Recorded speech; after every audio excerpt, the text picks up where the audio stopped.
Hello, कोण? विक्रांत, केशव म्हणाला. हो बोलतोय. आपण कोण? विक्रांतने विचारलं. अरे मी बोलतोय, केशव काका. आवाज पण विसरलास की काय आता?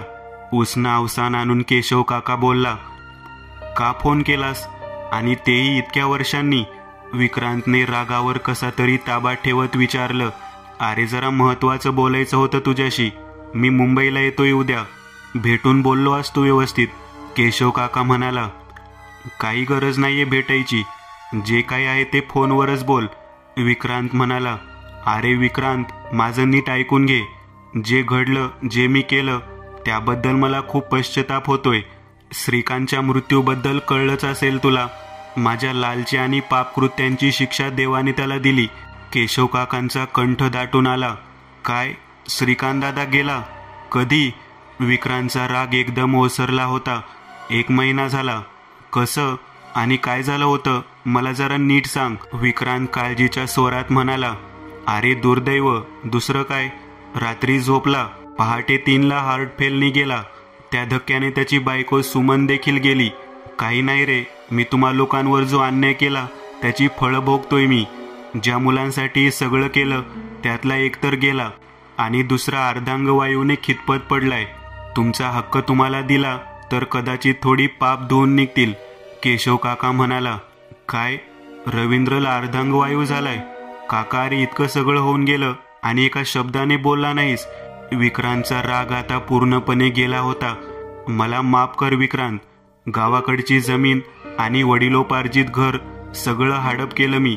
कोर्टात सुद्धा तुझ्या वडिलांवर नाही ते आरोप करून न्यायाधीशाला पैसे खाऊ घालून ती केस जिंकलो मी.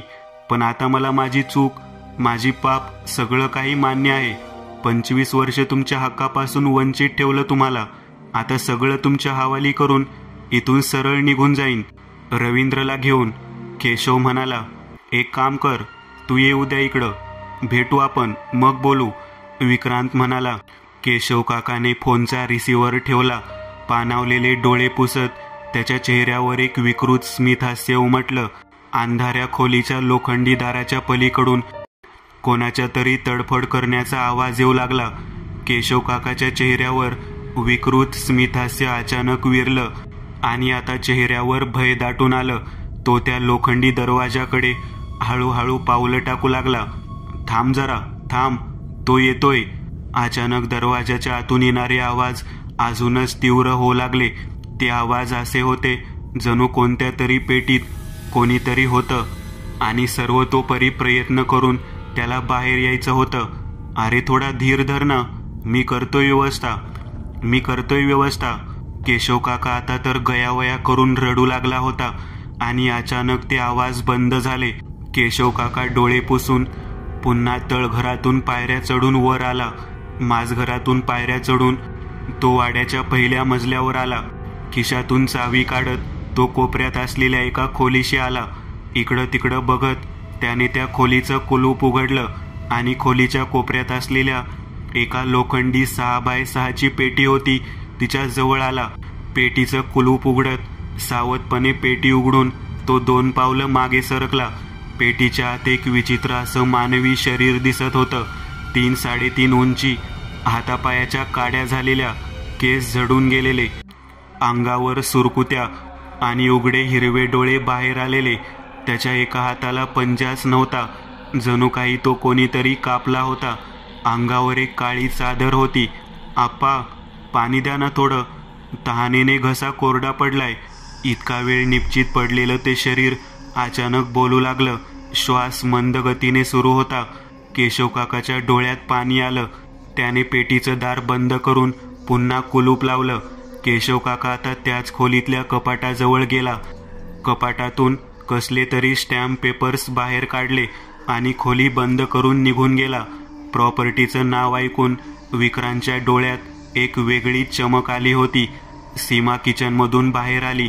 तिने विक्रांतच्या चेहऱ्यावर एक वेगळाच आनंद बघितला होता. काय हो, काय झालं, एवढे आनंदात दिसताय, सीमाने विचारलं. आपले चांगले दिवस सुरू झालेत असं समज.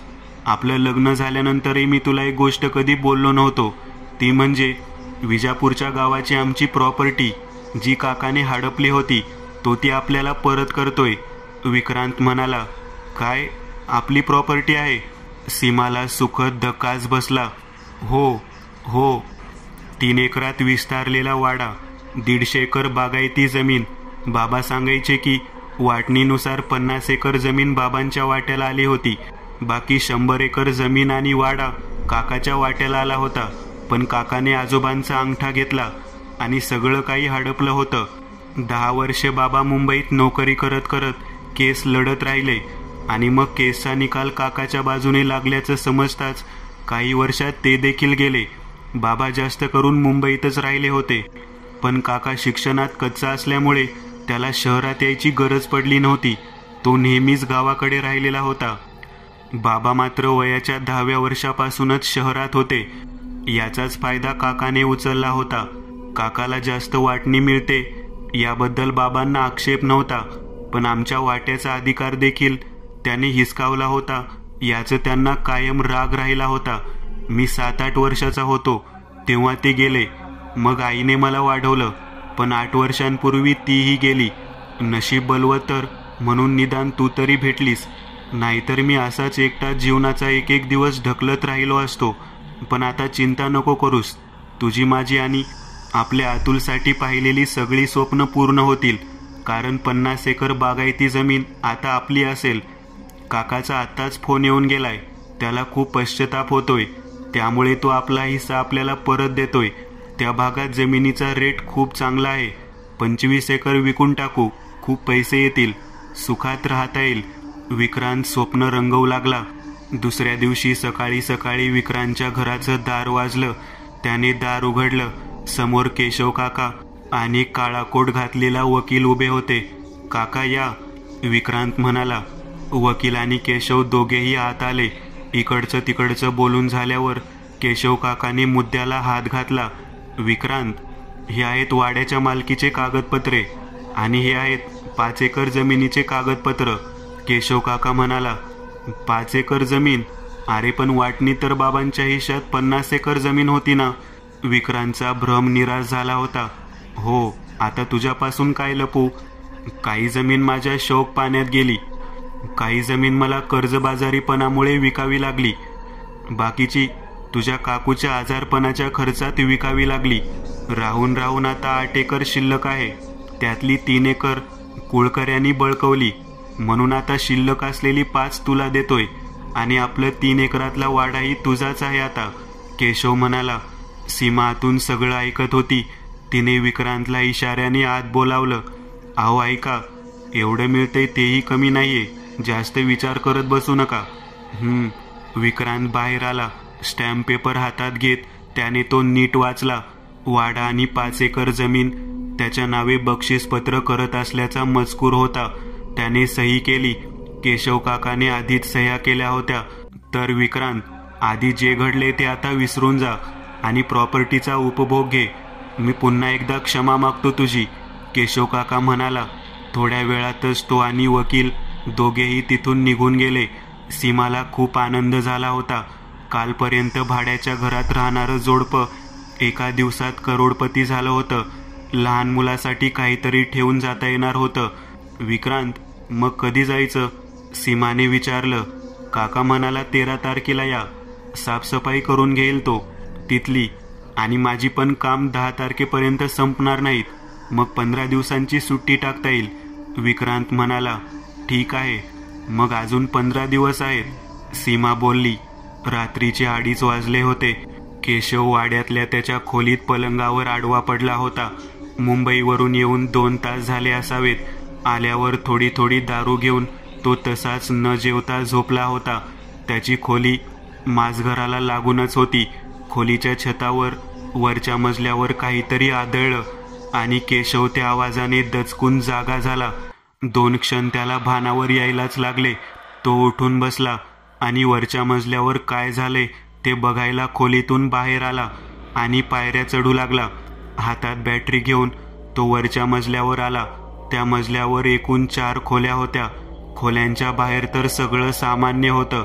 मग आवाज येत कुठून असावा आणि केशवला पटकन लक्षात आलं की आजच कराराची पहिली पायरी पूर्ण झाली होती. त्याला एका क्षणात दरदरून घाम फुटला. दबकत दबकत तो त्या खोलीच्या जवळ आला जिथून आवाज येत होते. ही तीच खोली होती जिथं ती लोखंडी पेटी होती ज्यात ते विचित्र मानवी शरीर होतं, रवींद्रचं. केशव खोलीच्या बाहेर उभा होता. आतमधून आदळआपट सुरू आल्याच्या आवाजामध्ये एक विवळण्याचा आवाज मिसळून आता तिथलं वातावरण जरा अधिकच भयानक झालं. केशव पटकन पुन्हा पळत स्वतःच्या खोलीत आला आणि त्याच्या खोलीतल्या कपाटातून त्याने काचेची बाटली बाहेर काढली ज्यात लाल रंगाचं काहीतरी द्रव्य दिसत होतं. ते रक्त तर नव्हतं. जाता जाता त्याने खोलीच्या कोपऱ्यातील एक लोखंडी पहारही घेतली. पळत तो पुन्हा पहिल्या मजल्यावर आला. दबकत दबकत त्याने खोलीचं कुलूप उघडलं. आतमधील दृश्य फारच विचित्र होतं. लोखंडी पेटीचं दार तोडून रवींद्र बाहेर आला होता आणि खोलीच्या भिंतीवर पालीसारखा चिकटलेला होता. त्याच्या अंगावर एकही कपडा नव्हता, पण त्याच्या मणक्यातून रक्त वाहत होतं. तो विवळत होता आणि खूप भुकेला असल्यासारखा भिंतीचा कोपरा चावत होता. खूपच भयंकर असं दृश्य होतं ते. केशवचे हातपाय लटलट कापत होते. त्याने हातातल्या बाटलीतून ते द्रव्य जमिनीवर ओतलं आणि ते बघताच रवींद्र भिंतीवरून खाली उतरला आणि जमिनीवर पडलेलं ते द्रव्य चाटू लागला. ते द्रव्य नक्की काय होतं माहीत नाही, पण ते द्रव्य चाटून त्याला काहीतरी वेगळंच समाधान मिळताना दिसत होतं. जसजसं ते द्रव्य त्याच्या शरीरात जाऊ लागलं तसा तो एकदम शांत होऊ लागला आणि त्याच्या मणक्यातून येणारं रक्त देखील थांबू लागलं. विवळणं कमी कमी होऊ लागलं. आप्पा, अजून थोडं द्या ना, खूप तहान लागली आहे, तो गयावया करत होता. नाही, आधी जा पेटीत जा, मग देतो, केशव म्हणाला. तो उठून पेटीत जाऊन आडवा झाला. पुढच्याच क्षणी केशवने बाजूला असलेली टोकदार पहार रवींद्रच्या नाभीमध्ये घुसवली आणि रवींद्र जागीच निपचित पडला. पण आश्चर्य म्हणजे त्याचा श्वास अजूनही सुरूच होता. शिवाय इतकी मोठी जखम होऊनही त्याच्या अंगातून रक्ताचा एक टिपूसही आलेला नव्हता. केशवने ती पहार त्याच्या शरीरातून बाहेर काढली आणि पेटी बंद केली आणि एक नवं कुलूप कपाटातून बाहेर काढून पेटी बंद केली. आणि पुढच्या क्षणी जे झालं ते काहीतरी विचित्रच होतं. पेटीच्या आतमध्ये काहीतरी पडत असल्याचा भास होऊ लागला, जसं की नाणी. केशवने तो आवाज बंद व्हायची वाट बघितली. जवळजवळ 15 सेकंदनी तो आवाज बंद झाला. केशवने परत पेटीचं कुलूप उघडलं आणि पेटीचं दार उघडलं. रवींद्रच्या तोंडातून सोन्याची नाणी बाहेर येत होती. शेवटचं नाणं अजूनही त्याच्या तोंडातच होतं. ती 15-20 नाणी त्याने पेटीतून बाहेर काढली. त्या नाण्यांकडे बघून क्षणभर त्याने रवींद्रकडे बघितलं. त्याचे डोळे अजूनही उघडेच होते. केशवने नाणी घेतली आणि तो पेटी बंद करून तो निघून गेला. डोळ्यातून पाणी येत होतं, पण केशव स्वतःला समजवत होता की बस आता थोडेच दिवस, तो येईलच 13 तारखेला. विक्रांत गाढ झोपेत होता. त्याच्या अंगावर वरून काहीतरी पडलं, कपाळावर. ते जे काही होतं ते पडल्यामुळं विक्रांत दचकून जागा झाला. शेजारी सीमा आणि अतुल कोणीच नव्हतं. काळजीने तो उठला, पण जे काही त्याच्या अंगावर पडलं होतं ते त्याने हाताने उचललं. सोन्याची एक मुद्रा. ही सोन्याची मुद्रा इथं आली कुठून? त्याने स्वतःलाच प्रश्न केला. सीमा, ए सीमा, त्याने आवाज दिला, पण सीमाचा प्रतिसाद आला नाही. मग विक्रांत हळूहळू किचनमध्ये आला. किचनच्या आत त्याने डोकावलं आणि त्याच्या छातीत धस झालं. सीमा ओट्यावर बसलेली होती. तिच्या मांडीवर अतुल होता. ती डोळे उघडे ठेवून समोरच्या भिंतीकडे बघत काहीतरी बडबडत होती. अतुलचे डोळे बंद होते. सीमाचे मोकळे सोडलेले केस, डोळ्यात आलेला एक लालसरपणा, सगळंच भयावह भासत होतं. माफ कर आम्हाला, आम्ही चूक केली. निदान मला आणि माझ्या मुलाला तरी सोड. ती अचानक मोठ्यांदा भिंतीकडे बघून कळवळू लागली. सीमा, काय होतंय तुला? कोणाशी बोलतीयस? थरथरत विक्रांतने सीमाला विचारलं. तू चूप. सीमा अचानक पुरुषी आवाजात विक्रांतवर खेकसली. विक्रांत आता पूर्णपणे घाबरला होता. घामाने भिजला होता. त्याने तितक्यात भिंतीवर नजर टाकली आणि पुढच्याच क्षणी त्याच्या पोटातून एक लोखंडी पहार आरपार गेली. तो किंचाळत जागा झाला. तो अजूनही बेडवरच होता.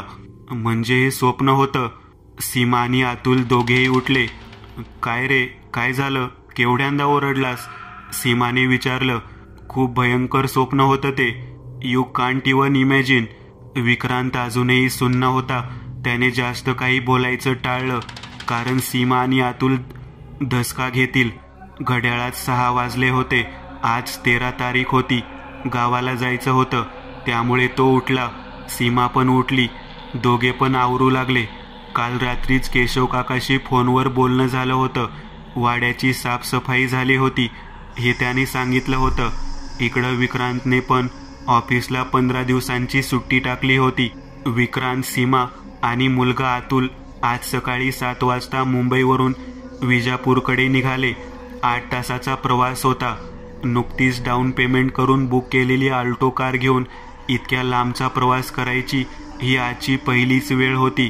पण विक्रांत अजूनही त्याच स्वप्नाचा विचार करत होता. सीमा आणि मुलगा अतुल खूप उत्साहित होते, पण विक्रांतच्या चेहऱ्यावर आणि मनावर एक वेगळीच उदासी आणि भय लपवत तो मधून सीमाशी थोडंफार बोलत होता. 2 तासांनी ते चहा नाश्त्यासाठी म्हणून एका ढाब्यावर थांबले. चहा नाश्ता करून विक्रांत बाजूच्याच एका पानटपरीवर आला, तर सीमा आणि अतुल गाडीत बसले होते. टपरीतून एक सिगारेटचं पाकिट विकत घेत त्यातली एक सिगारेट त्याने तिथेच पेटवली. तेवढ्यात त्याच्या कानावर मागून एक आवाज पडला. ए किशा, एक बिडी बंडल दे, असं ते वाक्य होतं. त्याने मागे वळून बघितलं आणि क्षणभर तो दचकला. एक वृद्ध मनुष्य उभा होता. दारोदारी फिरून भविष्य सांगणारे साधू जसे असतात तसाच त्याचा पोशाख दिसत होता. पिकलेली दाढी, पिकलेल्या मिशा, टक्कल, सडपातळ शरीरयष्टी, गळ्यात एक कवड्यांची माळ आणि खांद्याला झोळी, कमरेला एक पांढरं धोतर आणि पांढरा सदरा. त्याने विक्रांतकडे ओझरत्या नजरेतून बघितलं, बिडी बंडल घेतलं आणि तो त्याच्या वाटेला चालू लागला. पण काही अंतर गेल्यावर तो थांबला आणि त्याने मागे विक्रांतकडे बघितलं. विक्रांतही लांबून त्याच्याचकडे बघत होता. तो जिथे थांबला होता तिथूनच विक्रांतकडे बघत नकारार्थी मान हलवू लागला. चेहऱ्यावर एक गांभीर्य होतं. त्याने हाताने नकारार्थी इशारा करायला सुरुवात केली. हा माणूस असं का करतोय? विक्रांत टपरीपाशी येत त्या टपरीवाल्याला विचारत होता. काही नाही, येड आहे ते. दारोदारी जाऊन भविष्य सांगतो तो. लोक पण येडी, याचं खरं समजून पैसे देतात. तुम्ही नका लक्ष देऊ, टपरीवाला म्हणाला. विक्रांतने सिगरेट विझवली आणि तो कारकडे येऊ लागला. तो म्हातारा अजूनही त्याच्याकडे बघून मान आणि हात नकारार्थी पद्धतीने हलवत होता. विक्रांतने दुर्लक्ष करत कारचं दार उघडलं आणि स्टार्ट करून तो निघाला. गाडीच्या मिररमध्येही तो माणूस तिथंच उभा असल्याचं दिसत गाडीकडे बघत असल्याचं दिसत होतं. विक्रांतला आता मात्र जरा विचित्र वाटलं. एक तर रात्री पडलेलं ते भयान स्वप्न अजूनही मनात ताजं होतं आणि त्यात हा विचित्र मनुष्य. मी गावाला जातोय हे योग्य करतोय ना? हा विचार त्याच्या मनाला हलकासा चाटून गेला. त्याची नजर रस्त्यावर स्थिरावतच होती आणि इतक्यात मागून एक मोठा आवाज झाला. विक्रांतने दचकत आरशातून मागे पाहिलं. एका भरधाव ट्रकने त्या म्हाताऱ्याला उडवलं होतं आणि तो ट्रक लवंडत त्या हॉटेल बाहेरील टपरीचा चेंदामेंदा करत आडवा पडलेला दिसत होता. विक्रांतचं डोकंच सुन्न झालं. तो गाडीतून उतरला, पण मागे गर्दी जमली होती. तो पुन्हा गाडीत बसला, कारण रक्त आणि अपघात या दोन्हीचा त्याला आधीपासूनच धसका होता. बिचारा, इतका भयंकर मृत्यू का असतो काही लोकांचा कुणास ठाऊक. सीमा देखील मनात घाबरलेली होती. चला, आपण निघू इथून. तू सावकाश चालव गाडी, सीमा म्हणाली. विक्रांतने गाडी स्टार्ट केली आणि ते पुन्हा विजापूरकडे रवाना झाले. डोळ्यासमोरून अजूनही तो प्रसंग जात नव्हता. तो बिचारा वयस्कर व्यक्ती काहीतरी सांगायचा प्रयत्न करत होता मला आणि मुजोरपणा दाखवत दुर्लक्ष केलं. पण नक्की तो मान हलवत होता ती का? नकारार्थी म्हणजे मी जे करतोय किंवा जिथं जातोय तिथं नाही गेलं पाहिजे असं तर म्हणायचं नव्हतं त्याला.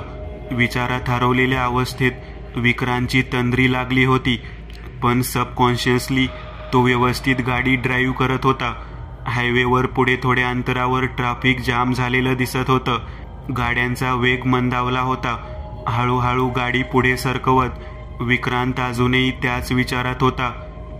जे घडलं, अचानक त्याच्या दरवाजाच्या काचेवर कोणीतरी बाहेरून जोरजोरात थाप मारली.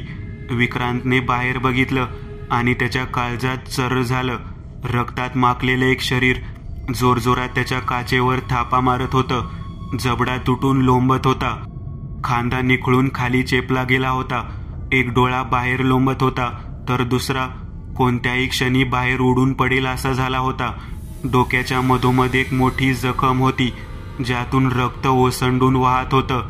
त्याचे पांढरे कपडे रक्तात भिजून लाल झाले होते. पायाने लंगडत लंगडत तो जो कोणी होता तो गाडीच्या दारावर थापा मारत होता. सीमा झोपली होती. आतुलही मागच्या सीटवर झोपला होता. विक्रांतचं डोकं बधीर झालं होतं. बाहेर असलेल्या त्याची मान नकारार्थी हालत होती. नीट बघितल्यावर विक्रांतला समजलं हा तोच म्हातारा होता जो काही वेळापूर्वी धाब्याजवळील टपरीवर भेटला होता. अंजाला नुकताच ट्रकने उडवला होता. विक्रांत सुन्न झाला आणि जोरात किंचाळला. विक्रांत, काय झालं एकदम? सीमा खडबडून जागी झाली. अगं खिडकी बाहेर बघ, असं म्हणत त्याने स्वतःच्या खिडकीकडे नजर फिरवली. खिडकी बाहेर कोणीही नव्हतं. ना खिडकीवर रक्ताचे कोणतेही अंश होते. विक्रांतला आता खरंच कळत नव्हतं की नक्की घडतंय काय. जस्ट 5 सेकंदापूर्वी तो माणूस बाहेर उभा होता, खिडकीवर हात मारत होता. मी तुझ्याकडे वळलो आणि तेवढ्यात तो कुठे गायब झाला. विक्रांत घामाघूम झाला होता. ट्रॅफिकमधून गाडी कशी तरी बाहेर काढत तो थोडा पुढे आला. त्याने गाडी बाजूला घेतली. विक्रांत, तू शांत हो, पाणी पी. हे बघ, तू गेल्या 14 दिवसात नीट झोपला नाहीयेस. काल थोडी झोप झाली असेल, पण तरी तुला रेस्ट करायची आवश्यकता आहे. एक काम कर, तू माझ्या सीटवर ये, मी ड्राईव्ह करते. विक्रांत उतरला आणि सीमाच्या सीटवर बसला. सीमा ड्राईव्ह करू लागली. विक्रांतने डोळे मिटले. थोडा वेळ का होईना जरा शांत झोप त्याला मिळाली. दुपारी 5 वाजता ते विजापूरला पोहोचले. 8 तासाचा प्रवास होता खरा, पण म्हणता म्हणता 10 तास लागले. दादा, इथं सरपोतदारांचा वाडा कुठे आहे? सीमाने काच खाली करत पारावर बसलेल्या 3 वयस्क लोकांना विचारलं. ताई, सरपोतदार वाडा तो तर गावाच्या जरा बाहेर आहे. तुम्ही गावाच्या आत आला आहात. आता एक काम करा, इथून गाडी वळवून गावाची वेस पार करून जो पहिला राईट टर्न येईल तिथून सरळ जावा. 4 किलोमीटरवर आतमध्ये आहे त्यांचा वाडा, लांबूनच दिसेल. त्या माणसाने पत्ता व्यवस्थित सांगितला. सीमाने गाडी वळवली आणि त्या माणसाने सांगितल्याप्रमाणे तिने रस्ता धरला. राईटला टर्न घेऊन ते आता वाड्याकडे येऊ लागले. छोटा रस्ता, दोन्ही बाजूला मोठमोठी वडा पिंपळाची झाडं. झाडांचा घेरा इतका मोठा होता की दिवसासुद्धा सूर्याचा प्रकाश रस्त्यावर पडत नव्हता. रात्री एखादा या रस्त्याने येताना 10 वेळा विचार करेल इतका भयान वाटावा असा तो वाड्याकडे जाणारा रस्ता होता. लांबवरूनच तो वाडा दिसू लागला आणि हळूहळू झाडांचा दाटपणा कमी कमी होताना जाणवू लागला. तुरळक झाडं दिसत होती. वाड्याच्या लोखंडी गेट समोर येऊन सीमाने गाडी थांबवली. गाडीचा आवाज ऐकून केशव काका वाड्याच्या मोठ्या दारातून बाहेर आले. ये विक्रांत, आता तुलाच फोन करणार होतो. म्हटलं कधी येतोयस? केशव काका बोलला. ट्रॅफिक लागलं थोडं हायवेला, म्हणून उशीर झाला. विक्रांतने उत्तर दिलं. हरकत नाही.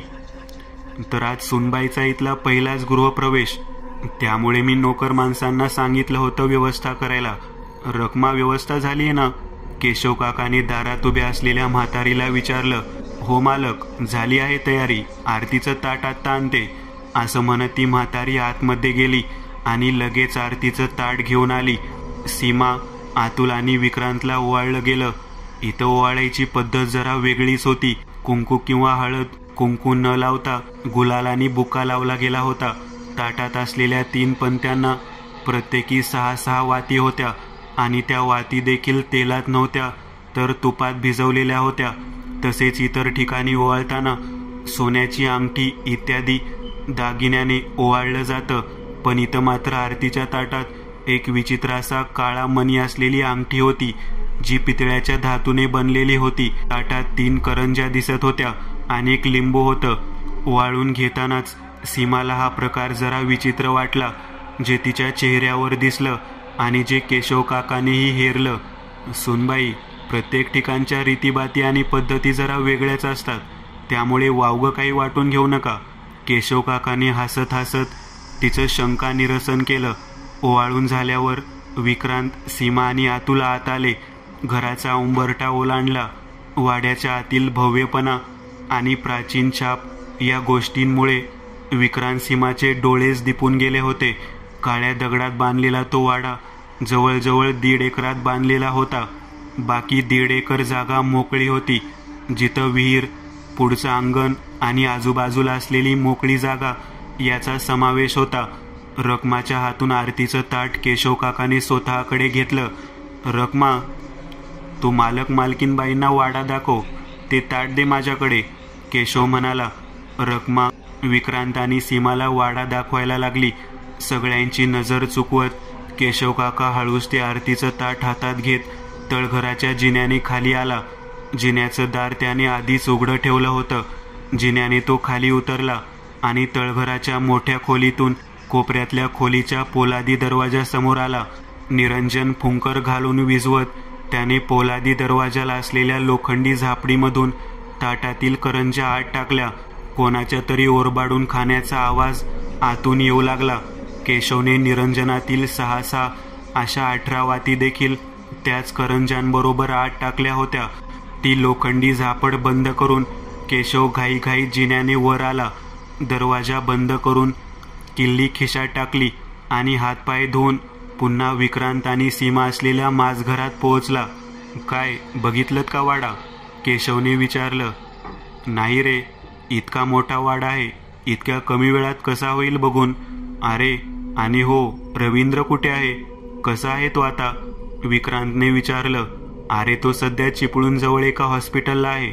शक्यतो भेटायचा असेल तर आधी परवानगी घ्यावी लागते, केशव म्हणाला.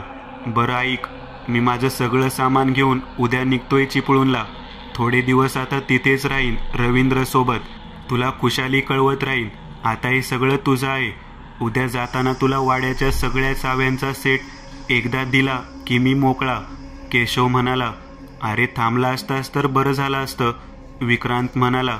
नाही रे, रवींद्र तिकडे एकटा असेल. आणि तसं पण रखमा आणि शिवा आहेत ना, काही लागलं तर तुम्ही त्यांना सांगू शकता. वाड्याची देखभाल करता येते गेले 30 वर्ष. रखमा, आज रात्री जेवणाचा मस्त बेत कर काहीतरी, मटन चिकन, काय विक्रांत सांगेल ते. केशव काकाने 2000ची नोट तिच्या हातात दिली. पैसे घेऊन ती निघून गेली. चला, तुम्हाला तुमची खोली दाखवतो, जरा आराम करून घ्या, जेवणाच्या वेळी भेटू. माझघराला लागूनच एक मोठी आलिशान खोली होती. विक्रांत आणि सीमा खोलीत आले. त्यांचा 1 BHK पण या खोलीपेक्षा लहान होता. खोलीत 32 इंची स्मार्ट TV होता. एक मोठा पलंग, बाजूलाच बाथरूम, मागे एक मोठी खिडकी. खोलीत विविध असे शोपीस होते. मधोमध एक मोठा सोफा, एक टेबल, काही खुर्च्या. अशी ती खोली छान सजवलेली होती. पण तरीही आतमध्ये कुठेतरी त्या वस्तूचं जुनं पण जपलं गेलेलं होतं. विक्रांत सीमाचा सगळा थकवास निघून गेला होता. ते सगळं वैभव बघून छोटा अतुल खोलीत मस्तपैकी बागडत होता. विक्रांत जरा पलंगावर आडवा झाला. त्याचा डोळा लागला. 8 वाजले आणि सीमाने त्याला उठवलं. विक्रांत, चल, जेवण तयार आहे, रखमा बोलवायला आली होती. सीमाच्या आवाजाने त्याला जाग आली. तो उठला आणि बेसिन जवळ आला. तोंडावर पाणी मारून त्याला जरा बरं वाटलं. हातात टॉवेल घेत हात पुसत तो मागे वळाला. घड्याळाकडे लक्ष गेलं आणि तो सुन्न झाला. 9 वाजलेले दिसत होते. सीमा बेडवर आडवी होऊन पुस्तक वाचत होती. काही क्षणापूर्वी ती गुलाबी रंगाच्या साडीत होती, पण आता ती अचानक रेड कलरच्या गाऊनमध्ये होती. अतुल देखील झोपला होता. सीमा, जेवायला जायचंय ना, त्याने विचारलं. काय? अरे आताच तर जेवण करून आलो ना आपण, असं काय करतोयस तू? सीमा चिंतित स्वरात म्हणाली. कधी? अगं आताच तर तू मला उठवलंस, मी तोंडावर पाणी मारून आलोय. बेबी, तुला प्रवासाचा खूप ताण झालाय, प्लीज शांत हो, प्लीज शांतपणे झोप तू. सीमा म्हणाली. तो पूर्णपणे संभ्रमात होता. काहीच आठवत नव्हतं. जेवण कधी झालं याबद्दल त्याने हाताचा वास घेतला. अजूनही हाताला मटण करीचा मंद असा वास येतच होता. म्हणजे जेवण तर झालंय, पण मला आठवत का नाहीये? त्याने घड्याळात बघितलं. ते घड्याळ, तेही खूप जुनाट काळातील असंच दिसत होतं. कसलाच अंदाज लागत नव्हता. तो बेडवर आडवा झाला. मनात असंख्य प्रश्न होते, पण उत्तर एकाचंही नव्हतं. रात्री 2ची वेळ असावी. केशव काका अजूनही जागा होता. विक्रांत आणि सीमाच्या खोलीतील दिवे बंद होऊन 1 तास झाला होता. तो उठला आणि चोरपावलांनी वाड्याच्या पहिल्या मजल्यावर आला. सारखा मागे पुढे बघत तो खात्री करून घेत होता की खरंच कोणी मागे येत तर नाहीये. हळूच रवींद्रच्या खोलीचं दार उघडून तो आत शिरला. दार आतून बंद करून घेत त्याने लोखंडी पेटीचं कुलूप उघडलं. आतमध्ये बघितलं आणि क्षणभर त्याला खूप बरं वाटलं. रवींद्र डोळे उघडून आडवा पडलेला होता. त्याच्या शरीराचा आकार थोडासा वाढल्यासारखा वाटत होता. शरीरावर झालेल्या जखमा आज बऱ्यापैकी कमी दिसत होत्या. आप्पा, पाणी द्या ना थोडं, मंद श्वास घेत रवींद्र म्हणाला. केशव काहीच बोलला नाही, पण त्याला जरा बरं वाटत होतं. थोडं पाणी द्या ना, थोडंच, प्लीज थोडंच द्या ना आप्पा. ओ द्या ना थोडंच, ओ द्या ना थोडंच. तो तसाच निश्चित अवस्थेत पडून तेच वाक्य वारंवार बरळत होता. केशवने पेटीचं दार बंद करून कुलूप लावून घेतलं. खोली बंद करून तो पुन्हा आपल्या खोलीत येऊन झोपला. पलंगावर आडवा होत त्याने छताकडे बघितलं. बस ही शेवटची रात्र या नरकातली, असं म्हणत त्याने डोळे बंद केले.